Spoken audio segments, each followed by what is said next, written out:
It was late, right around 8 p.m. For November, this meant that the shadows of the night were already engulfing the world.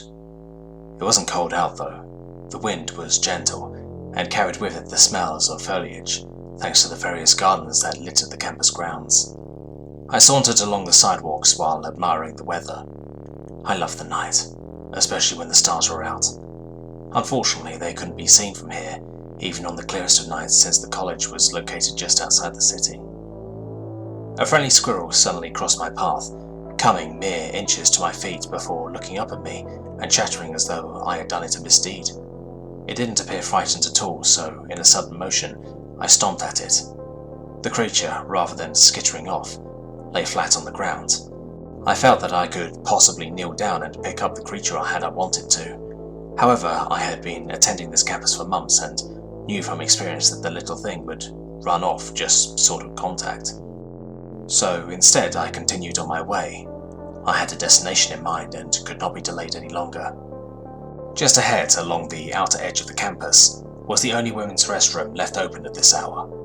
The campus itself usually shuts down early on Fridays, so I was lucky there was at least one left unlocked, especially considering I had an hour's drive home ahead of me. Quite honestly, I didn't feel like stopping at a gas station for such a purpose this late in the day. Turning the last building, I finally arrived at the lonely structure. It could have served as a concrete outhouse in my opinion, but then again, I have no knowledge of such things. It was just a small building with a single purpose. I looked behind me as a gust of wind caught my attention. The parking lot was a few yards away, surrounded by the flat green lawn of the college. The campus buildings themselves were dark and shadowed, most of which were no longer holding classes at this time.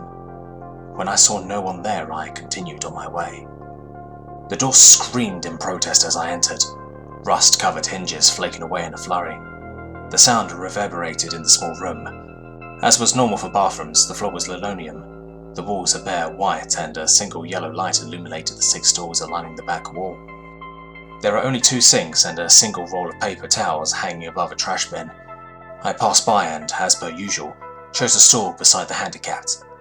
I always felt bad whenever I entered the handicapped stall since it was designed for those who had trouble using the regular toilets. When I was younger, I took delight in the more spacious stall, but now I knew better. Regardless of popular belief, women's restrooms don't exactly smell better than the men's rooms. For various reasons, it always smelled worse. I would know. In high school, I had once been dared to enter every men's room on campus. I did, of course, being the daredevil I was. This time, it smelled worse, as though something had died and been left to rot in the small hanging trash box along one of the store walls. Knowing the sorts of things that would have normally been thrown in there, I didn't feel the urge to investigate, and set my mind to finishing my business. It wasn't until I was finished that I heard it. A slight gasping sound, as though someone with asthma was in the stall beside me. Not having heard anyone enter the restroom, I did the immature thing and looked. I leaned forward and tilted my head until I could see under the wall to my left, allowing me to peer into the 4 stalls beside mine. At first, I didn't see anything. They were all empty, so I figured the sound was probably coming from the handicapped stall beside me. Before I could turn my head, however, I noticed a pair of legs drop down from the stall at the far end. That's when I realized someone had been standing on the toilet in the first stall. The legs were bare, probably meaning the owner had a dress on or shorts. As for the missing shoes, I wasn't certain. People don't just wander the city shoeless. Not that I knew of anyway. Relieved at finding the culprit, I sighed and closed my eyes, ready to sit up and leave when something else happened. A head popped down from the last stall, obviously belonging to the same person as the legs, although something had seemed off about her. She seemed to be a brunette with wild, unkempt hair. Her skin was very pale, as though she hadn't seen the light of day in years. The features on her face were more prominent, thin and shadowed. She looked rather young to be attending college, maybe a high school freshman. Either way, her cheeks and eyes were unnaturally sunken in. Her eyes, however, appeared to be pure black. Now I was 4 stalls away from her and making all kinds of judgment calls on the girl when I realized I had just been caught peeping at her. This was rather embarrassing, so I immediately sat up, blushing furiously. Should I apologize? Do people do that in public restrooms? And what about her eyes? I shrugged off the last question, figuring it was just a figment of my imagination. They probably only looked that way because she was so far down that I couldn't see her properly. She most likely had some really dark brown eyes or something. I stood, prepared to leave the store and promptly walk my embarrassment off, when I heard something else, something unusual. It was a shuffling sound, as though someone was sliding under the store walls. The hairs on the back of my neck stood on end, realizing how strange this situation had become.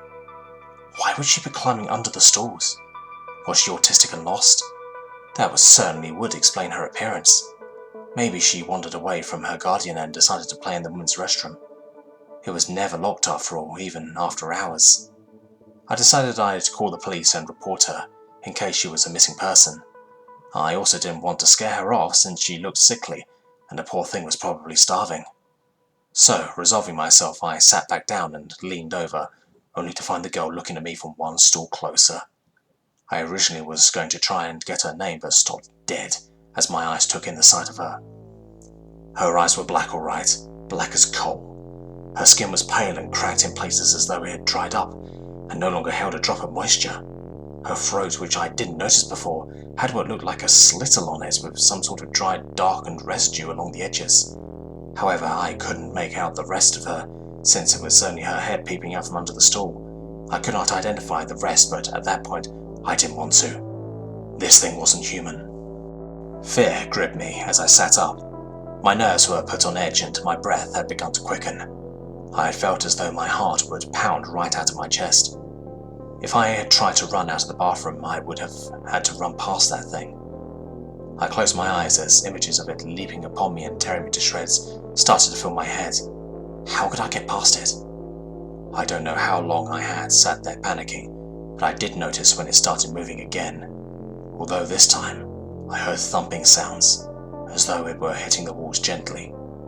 My heartbeat skyrocketed as I had tried to remain calm, happy to have already done my business. For a moment, I considered just running past it. It was my only chance since I had no other options. Then I realized something. It stopped. I began to strain my ears to locate the creature by sound, but heard nothing. The gasping noises were gone, and I no longer heard the things shuffling or banging along the floors and walls. Was it still there? I knew I had to look. There was a chance that it was standing by the exit now. Or worse, it could be just outside my stall. I had to make my mind up quickly as I contemplated the possibilities. Eventually I manned up and took one last look under the stalls. I glanced to the left to find the thing missing. So, having unconsciously held my breath, I glanced towards the exit. Nothing. A wave of relief washed over me in time for a shuffling sound to my right to catch my attention.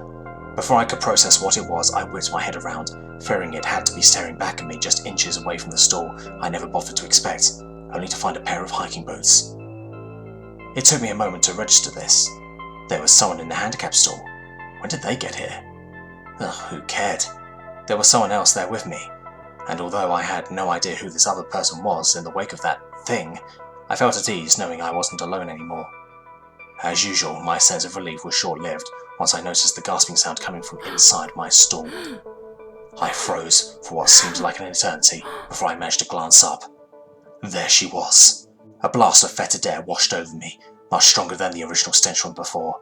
Her face was contorted in anger, her wild hair was knotted up and flying about her head as those dark pits sneered into my very soul. Her mouth was moulded into a fierce grimace, cracking her lips and revealing rotted teeth. It was then, while looking into that monster's eyes, that I came to a revelation. It was hungry, and it wanted me. That thought was the only motivation I needed to make a bolt for it. I slammed so hard into the store door that the lock broke clean off as I stormed through the exit. I wanted to run to my car, to drive home, to curl up in my bed and pretend it was all a bad dream, and I would have if it wasn't for the girl I nearly ran into. We nearly collided, but I managed to swerve out of her path just in time. This girl was wearing a rather trendy mini jacket, slightly torn jeans, and a white tank top. She gave me a strange look before going into the restroom. I should have said something, maybe warned her of what awaited in there. But as I stood, once more straining my ears to hear the slightest of sounds, silence fell upon me. A few more moments and I began to piece everything together. Realization flooded my thoughts as things began to make sense. Whoever was in the handicapped stall must have had their feet pulled up when I first walked in. They were probably recording the sounds, hoping for screams. Or worse, they were filming me in the stall. The other girl was probably some well-dressed actor who was there to scare the crap out of any poor soul who wanted in. Well, screw them. I turned on my heels and hurried to my car, cell already out. I informed the police of the dirtbag who had been filming me in the stalls. I knew that filming anyone in the bathroom, prank or no, was illegal. They said they'd look into it, and I was able to drive home worry-free. Oh, how I regretted that. The next day, I arrived on campus, only to find it locked down and swarming with cop cars and officers. A girl had been murdered in the women's restroom last night. Estimated time of death, 8:34 p.m. It was the girl I had run into. Apparently, there had been a series of murders in the city. A man had been spotted on some of the sites leaving the women's restrooms where the girls were found. He would apparently wait in the handicapped stalls until the girls headed for the sink to wash their hands. Then he would come out from behind them and slit their throats. Whatever that thing was in the bathroom, it had saved me.